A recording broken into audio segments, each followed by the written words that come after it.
Estás escuchando un nuevo capítulo de Tras Hegel, donde Maki y Néstor te acompañarán a leer e interpretar la fenomenología del espíritu, una de las obras más ambiciosas de la filosofía. Y es que entre no saber nada y saberlo todo, ellos saben algo.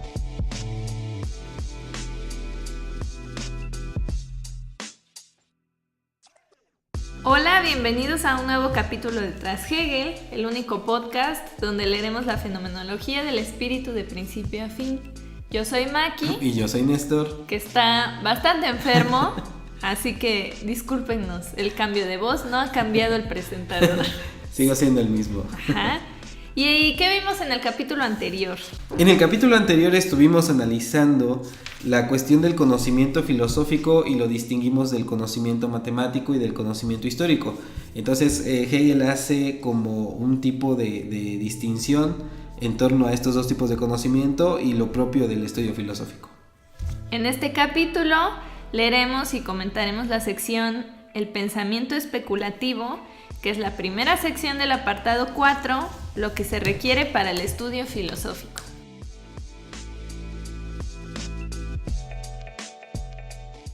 A lo mejor aquí hay una distinción nuevamente que procede entre dos tipos de conciencia. A una le llama como conciencia material, me parece, pensamiento material, y el otro sería el pensamiento formal. Yo la distinción que hacía era la especulación y el razonamiento. Sí, aunque antes de entrar directamente a esa cuestión de la especulación, porque él es lo que defiende, el razonamiento se relaciona con esta cuestión del pensamiento formal, ¿no? O sea, es el razonamiento el que se divide en formal y el otro que mencionaste. No, a ver, primero, podríamos decir que la primera parte nos habla de la perspectiva de Hegel. Ajá. La perspectiva de Hegel tiene que ver con el estudio de la ciencia y el esfuerzo del concepto. Ya tratamos de decir que el concepto está en movimiento, el concepto incluye siempre su propia negatividad, su propia indeterminación o su negación, y lo que él llama especulación tiene que ver con ese tipo de conocimiento, aunque no lo hemos detallado así más formalmente. En el caso de... y llama la atención también de que él habla de las almas, ¿no? Podría darse a las determinaciones el nombre de almas porque tienen como esa... están animados. Y cuando decimos que están animados nos referimos a la determinación del en sí, del para sí, del sujeto y del objeto. Que sujeto y objeto no son cosas fijas. No es una conciencia que se pone a conocer de cara a sí mismo y que se olvide de todo lo demás. Y ya después empieza la distinción. Y esa distinción yo la entendería. El pensamiento material tiene que ver con la conciencia de una persona no filosófica, que vive en las representaciones cotidianas, que ya tiene todo por bien sabido, entre comillas, pero que en realidad no se pregunta más allá de aquello que se le presenta. Y que incluso su conocimiento nuevo se queda ahí. Se queda limitado, podríamos decirlo así.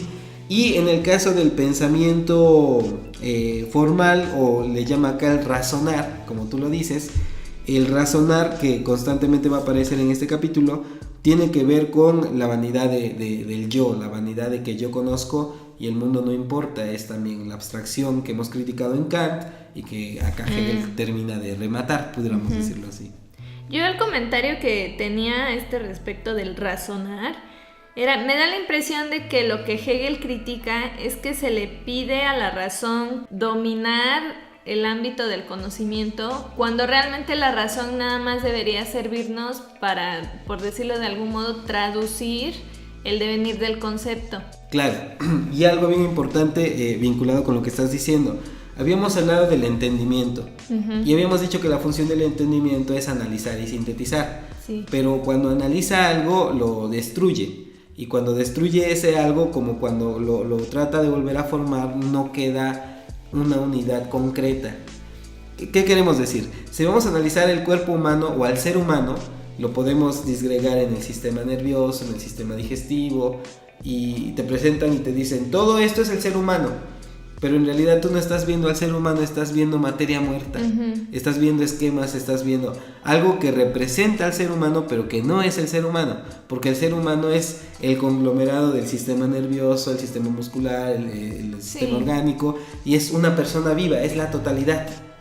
El problema, por decirlo en el caso de aquí, de esto que estamos diciendo, el pensamiento formal lo que hace es separar. Entonces, una cosa es la flor y otra cosa es el fruto, que es un ejemplo que Hegel ya nos había puesto. Ajá. Pero la flor y el fruto se distinguen radicalmente una de la otra. Y dice Hegel, no es la flor nada más y el fruto aparte, sino que es un todo. Es un todo orgánico, un todo vital, una unidad orgánica vital. Y eso es lo que debemos de captar como pensamiento filosófico, como pensamiento especulativo. Valdría la pena mencionar qué es pensamiento especulativo o qué es filosofía especulativa.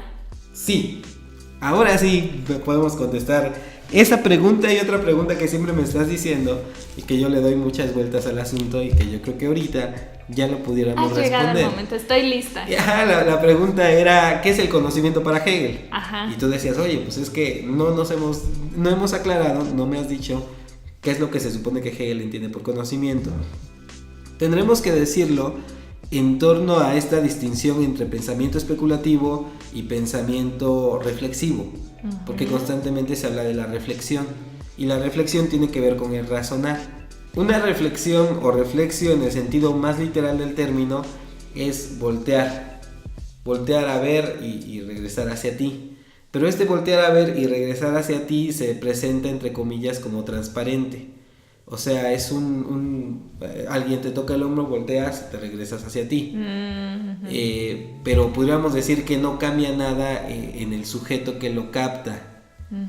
La reflexión está como que dominada por sí misma. Y ahorita trato de explicar un poquito más esto.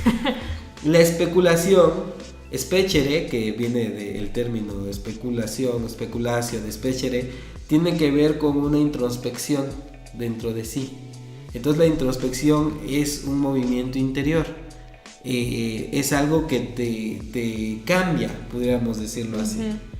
Entonces el verse a sí mismo o el que un contenido regrese hacia mí no es lo mismo que voltear y volver a regresarme, sino que es que el contenido me afecte y me cambie en el proceso en el que lo conozco. Okay. ¿Qué queremos decir con todo esto? Que para la reflexión hay dos métodos aquí que están a debate: la reflexión filosófica y la especulación filosófica. La reflexión filosófica es esta cuestión del razonar, y lo que es el razonar es un esquema determinado en función del cual, como hemos dicho, yo juzgo la realidad, pero ya tengo el esquema determinado. Es un tipo de reflexión, pero entonces el proceso del conocimiento es entre comillas transparente, como en el caso del realismo, pero en idealismo. ¿Qué dice el realismo en términos generales? Que el mundo está ahí y que existe independientemente del sujeto. Exacto. Entonces si yo toco la mesa y siento la mesa lisa, no es que yo determine lo liso de la mesa, sino que la mesa lo contiene. Es algo real, ¿no? Ajá. Independientemente de que yo lo capte o no lo capte, eso es real. El idealismo invierte los términos y dice, no, es el sujeto el que en cierta manera construye esa realidad en función de sus condiciones que le permiten conocer. Ajá. A partir de sus categorías, a partir de sus formas de intuición, etcétera, etcétera, sobre todo con Kant. Pero es lo mismo en realidad. O sea, esas formas de conocer el mundo siguen siendo reflexión. Son reflexión, sobre todo en el idealismo es reflexión. Pero es reflexión que solamente te crea figuras de la realidad. Y estas figuras, como pudiéramos decir, no te afectan y son independientes incluso del sujeto. No hay una relación real entre sujeto y objeto. Lo que Hegel nos va a decir con bastante elegancia y todavía más de manera, no sé, tajante, es que el objeto afecta al sujeto y el sujeto se entromete también con el objeto. Y surge ahí una tensión interesante entre los dos. Por eso habla de unidad, ¿no? Más adelante. Y cuando yo conozco algo, efectivamente, ese algo me transforma. Y eso es especulación. Eso es especulación porque la especulación es un verse dentro de sí mismo. ver dentro de sí cómo el término que generalmente se utiliza es apropiación, pero además de apropiación, que todavía tiene un carácter de mucho dominio del yo, también es como una cierta afectación, porque yo me dejo afectar por aquello que estoy conociendo.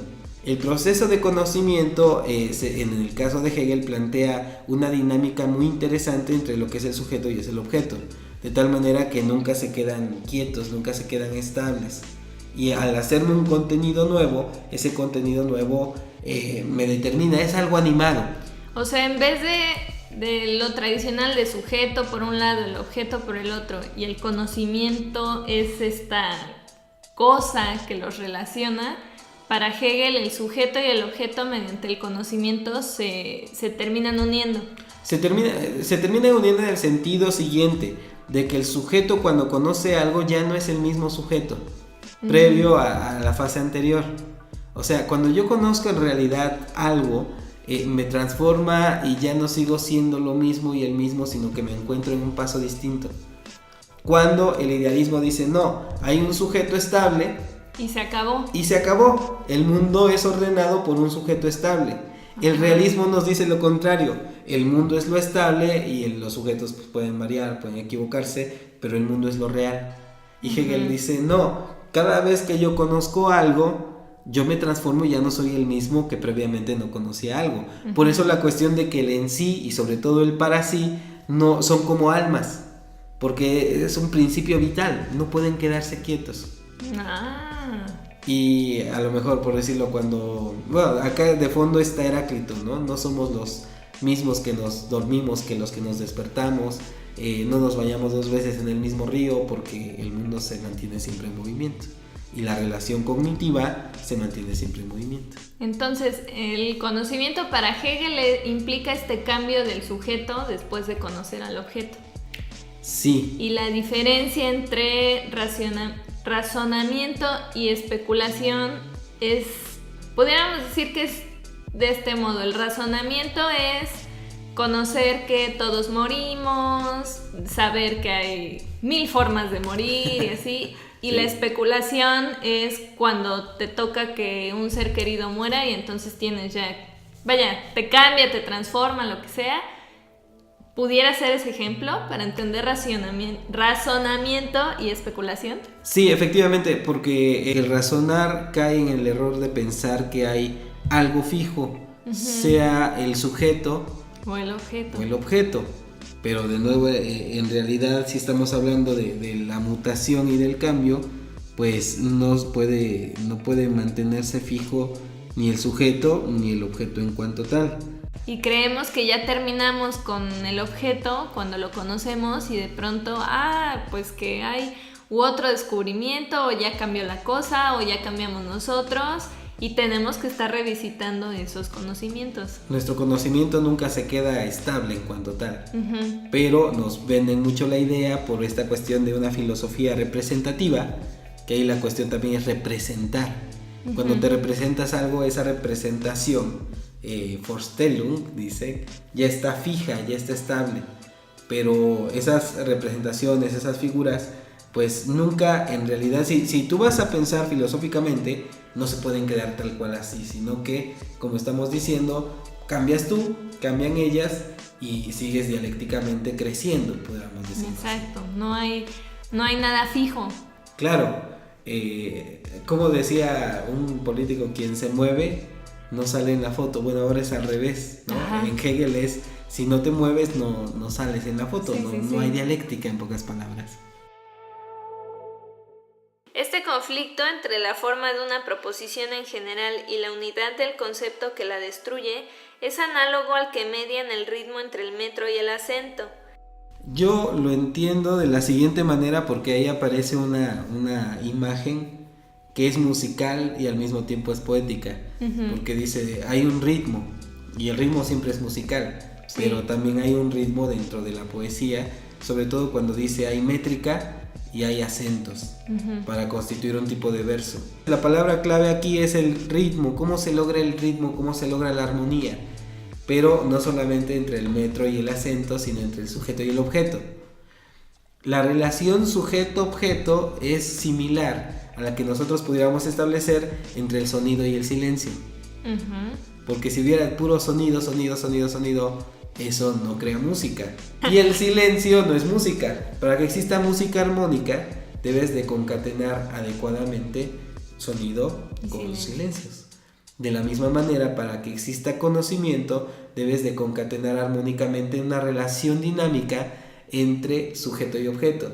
No es nada más sujeto, no es nada más objeto. Exactamente. Y no solamente están tocando las mismas notas. Porque imagínate que nada más fuera la única tonalidad del sujeto y la única tonalidad del objeto, eso no genera ni ritmo ni armonía. O sea que el proceso del conocimiento, que hasta ahora en la filosofía veíamos, por ejemplo, similar a un letrero o a una iconografía donde está figura A, figura B y una flecha, ¿no? Sí. Para Hegel, una forma de ejemplificar ese conocimiento es con la música. Pudiéramos decirlo, efectivamente, ¿no? Sí. Porque ese juego de silencio y sonido con sus acentos, sus notas y eso tiene mucho que ver con cómo el sujeto no es solo una sola nota y el objeto no es puro silencio, ¿no? Claro.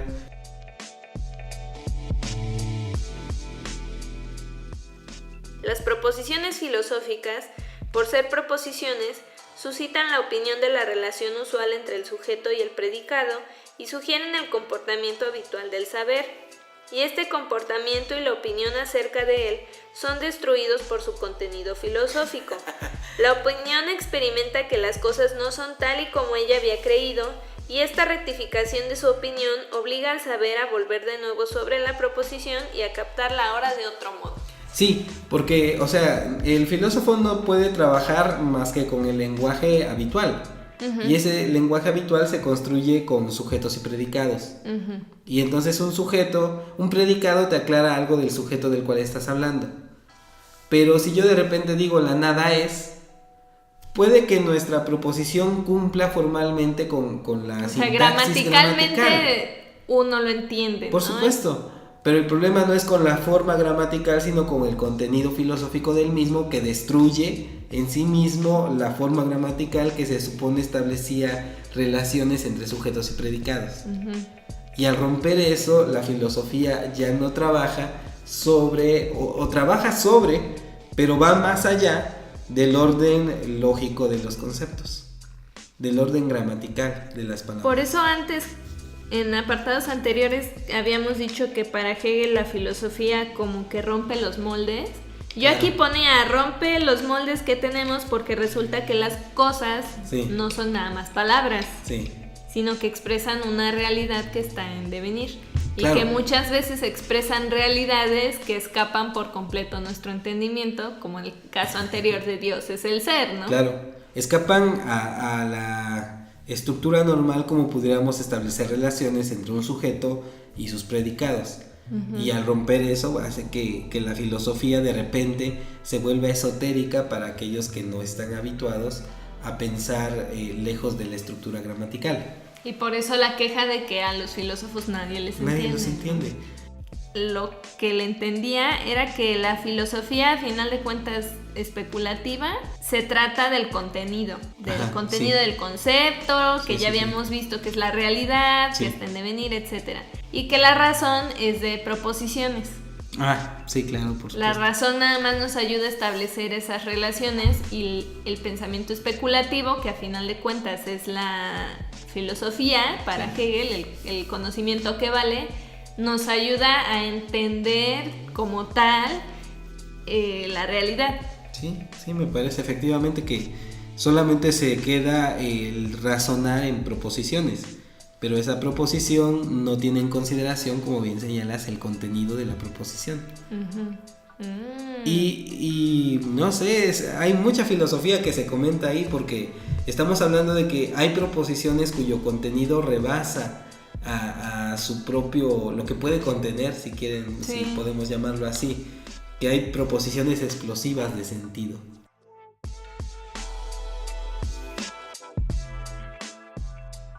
La exposición deberá, ateniéndose fielmente a la penetración en la naturaleza de lo especulativo, mantener la forma dialéctica y no incluir en ella nada que no haya sido concebido ni sea concepto.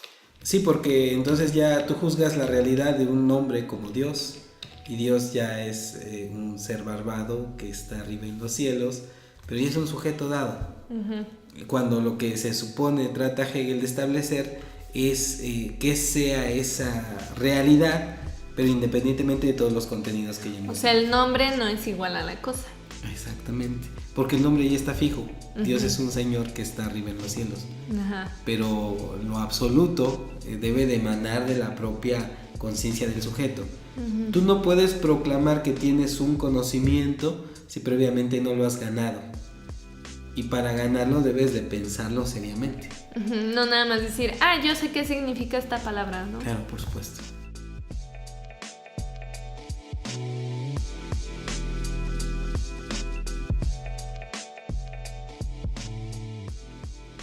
Con eso terminamos el capítulo de hoy. ¿Qué es lo que nos tiene que quedar claro?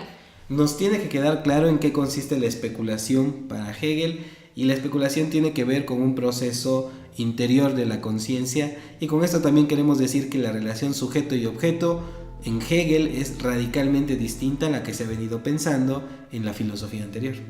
¿Y la especulación es entonces? La especulación es un apropiarse del conocimiento y un cambio del sujeto en el momento en que se apropia de ese conocimiento. Y lo que quiere Hegel es que dejemos atrás esas cuestiones de conocer razonamientos, nombres, como que hacer filosofía con palabras. Así es. Y retomar la importancia del contenido, porque de la realidad. Contenido, claro, las palabras no solamente representan al contenido, sino que el contenido es más rico que esas proposiciones y que esas palabras. Nos escuchamos en el siguiente capítulo, donde comentaremos la sección número 2, genialidad y sano sentido común, en el apartado 4, lo que se requiere para el estudio filosófico, dentro del prólogo. Recuerden que pueden encontrarnos en nuestra web, que es trashegel.com. Ahí pueden dejarnos sus comentarios, preguntas, dudas, suscribirse para no perderse ni un solo capítulo. Nos vemos también en iTunes, Spotify, YouTube, donde sea que escuchen podcast, ahí estamos.